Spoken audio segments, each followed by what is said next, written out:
Olá, pessoal! Seja muito bem-vindo ou bem-vinda. Nós vemos muita gente que chega aos 70 anos cheia de energia, com a mente afiada, viajando, trabalhando. Mas aí a gente se pergunta, por que será que a maioria dessas pessoas parece apagar um pouco depois dos 80? O senso comum diz que é genética ou pura sorte.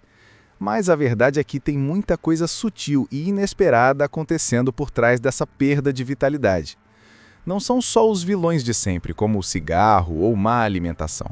São fatores mais profundos que, mesmo quem fez tudo certo a vida inteira, acaba ignorando.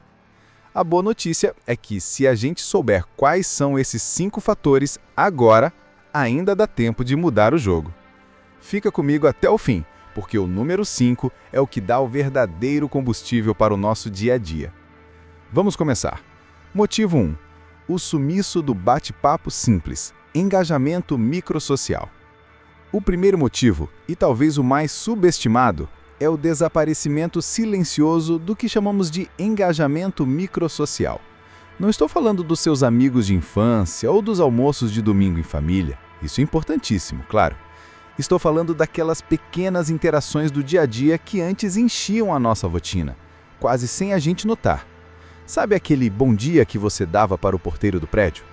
A brincadeira rápida com a moça do caixa da padaria?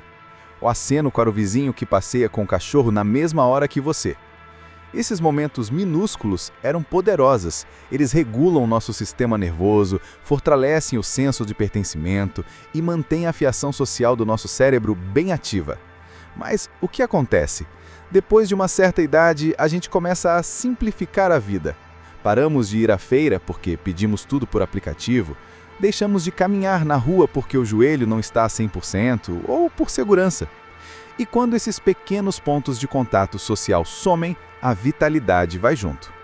O cérebro entende a solidão, mesmo essa solidão sutil, como estresse. Isso aumenta a inflamação, muda os hormônios e, pior, começa a encolher as redes cerebrais responsáveis pela memória e atenção. Momento de reflexão. Você tem trocado 2 dedos de prosa com a caixa do supermercado ou só foca em passar o cartão e ir embora? Se você tem se sentido meio invisível na sua comunidade, saiba que reverter isso é um dos remédios mais fortes para o corpo e para o espírito. Motivo 2. A inatividade supercautelosa. O segundo sabotador silencioso é algo que, à primeira vista, parece sabedoria: ser cuidadoso. Mas existe uma linha tênue entre ser cuidadoso e se tornar excessivamente cauteloso. Às vezes, basta um pequeno susto, um escorregão na escada, quase perder o equilíbrio na rua, para que a gente decida diminuir o ritmo. Não force a barra, dizem. Vá com calma. E, sem perceber, criamos uma vida segura, mas parada. O problema é que o nosso corpo não é uma máquina que descansa para funcionar melhor. Ele é como um jardim. Se você parar de cuidar, as coisas enfraquecem. Quando o movimento para, a força para. E não é só nos braços e pernas, mas na coordenação e no nosso equilíbrio interno. O primeiro lugar que isso se manifesta é no nosso core, a musculatura profunda do tronco. Ela é essencial para levantar da cadeira, caminhar e se manter estável. Se essa musculatura não é usada, ela atrofia. O equilíbrio piora e o medo de cair aumenta. É um ciclo vicioso. Eu conheci histórias de pessoas que pararam de caminhar depois de um susto e em 6 meses perderam tanta massa muscular que ficaram de fato mais frágeis. Momento de reflexão. O medo de cair te fez parar de se movimentar ou você só ficou mais atento e arrumou bengalas, corrimãos e sapatos estáveis? Viver bem depois dos 80 não é sobre não cair, é sobre continuar se movendo, mesmo que mais devagar e com mais cuidado. É assim que o corpo lembra que ainda é necessário. Motivo 3. O relógio interno bagunçado. Existe um relógio silencioso dentro de você que governa quase tudo: seu humor, seu metabolismo, seu sistema imunológico e até como seu cérebro se conserta à noite. É o nosso ritmo circadiano. Depois dos 80 anos, esse relógio fica ainda mais sensível e ele desregula por 2 motivos: pouca luz natural de dia e muita luz artificial à noite. Talvez você comece a cochilar mais durante o dia ou pare de sair regularmente no inverno. À noite, você deixa a TV ligada até tarde ou navega no celular no escuro. Parece inofensivo, mas confunde o corpo sobre quando é hora de estar alerta e quando é hora de descansar. O nosso corpo precisa da luz natural. A luz forte da manhã avisa ao cérebro: acorda, hora de se mover. E a escuridão avisa: hora de liberar a melatonina e começar o sono de cura. Quando você fica o dia inteiro com a cortina fechada ou com o celular na cara antes de dormir, esses sinais se embaralham. O resultado? Sono picado, cansaço constante, memória que parece embaçada e um sistema imunológico enfraquecido. E tem mais, no Brasil a gente adora um sozinho, mas a capacidade de produzir vitamina D diminui com a idade. Ficar ao ar livre se torna ainda mais crítico. Momento de reflexão. Seus horários de luz estão confusos? Você está pegando aquele solzinho da manhã ou a cortina fica fechada até o almoço? Tente sair de casa na primeira hora do dia, nem que seja por 10 minutos na varanda. Isso não é conforto, é sobrevivência. Motivo 4. O peso da saudade, supressão emocional. Quem chega aos 80 anos já carregou mais perdas do que a maioria das pessoas mais jovens pode imaginar. Cônjuge, irmãos, amigos de uma vida inteira. O que raramente se reconhece é o quanto essas perdas se acumulam, não só na memória, mas no corpo.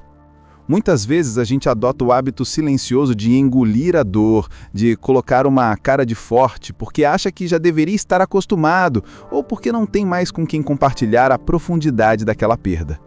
A verdade é que o corpo não esquece. Quando o luto não é processado, ele é armazenado. Com o tempo, esse peso emocional se torna físico, afeta a digestão, o sono, o sistema imunológico e deixa seu sistema nervoso em um estado constante de tensão silenciosa. Talvez você pareça calmo por fora, mas se os seus ombros estão um pouco mais pesados, se a sua respiração está superficial ou se aquele brilho interno diminuiu, a dor guardada pode ser a razão. O que mantém as pessoas vivas e bem depois dos 80 não é só a força física, mas a ventilação emocional. É ter um canal seguro para dizer: eu sinto falta dela ou dele, eu ainda estou bravo ou brava, eu me sinto sozinho, sem ser julgado. Momento de reflexão. Você tem permitido que a dor da saudade seja ventilada? Onde você tem guardado a sua tristeza? O coração só consegue curar quando pode respirar, e ele só respira quando você se permite sentir. Motivo 5. A perda gradual do propósito diário.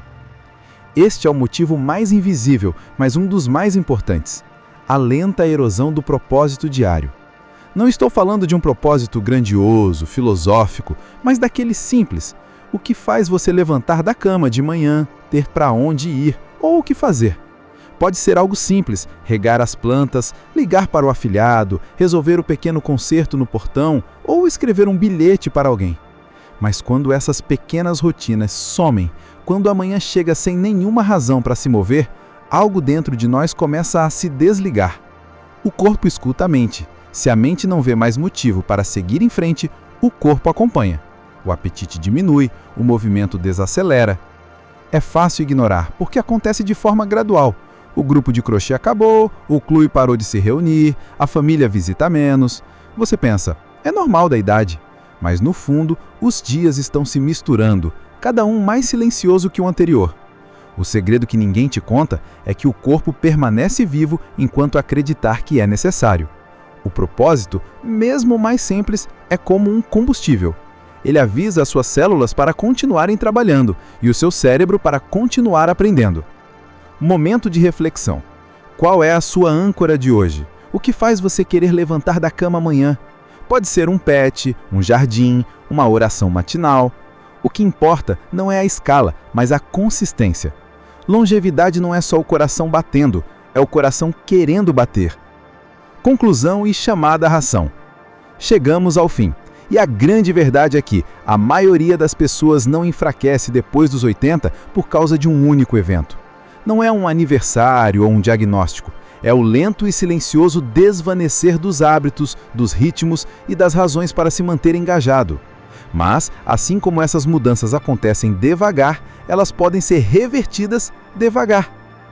Uma caminhada a mais, uma conversa extra na rua, uma rotina que traz estrutura e significado. É assim que a gente começa a virar o jogo. Eu te convido a pensar, qual desses 5 pontos mais te tocou hoje? Qual deles você vai se comprometer a mudar, mesmo que em uma pequena dose, a partir de amanhã? Você tem mais poder do que imagina para mudar a maneira como envelhece. Se você se mantiver atento aos seus ritmos, proteger o seu propósito e se permitir sentir o que precisa ser sentido, há uma grande chance de você não só chegar aos 80, mas viver além deles com plenitude e vitalidade. Se você achou esse conteúdo valioso, deixe o seu comentário abaixo. Compartilhe esse vídeo com quem você ama. A gente se vê no próximo vídeo.